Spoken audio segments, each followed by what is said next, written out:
Polemik buku pelajaran pendidikan jasmani olahraga dan kesehatan yang mengemuka setelah salah seorang orang tua siswa melakukan komplain dan melaporkan materi buku yang memuat tentang seks serta dianggap tidak layak bagi siswa SD. Ditanggapi serius oleh Dinas Pendidikan dan Kebudayaan Kabupaten Lahat dengan menarik sedikitnya 2.000 eksemplar buku yang beredar di seluruh sekolah dasar di Kota Lahat. Menurut Kepala Dinas Pendidikan dan Kebudayaan Kabupaten Lahat Sutoko, pihaknya mengapresiasi atas tanggapan masyarakat dan koreksi perihal isi materi dalam buku pelajaran siswa, serta pihak sekolah yang proaktif melaporkan polemik buku ajar ini. Sutoko mengatakan, dengan adanya laporan ini pihaknya bisa dapat segera mengambil langkah secepatnya agar tidak nantinya lebih meresahkan orang tua murid.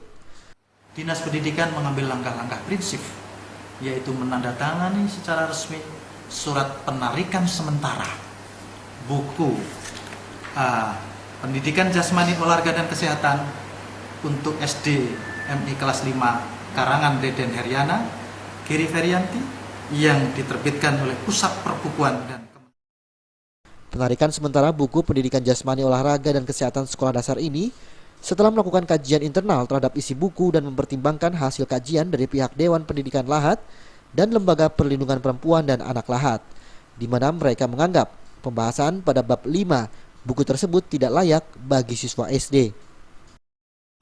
Dari Lahat, Sumatera Selatan, Zulfikri melaporkan.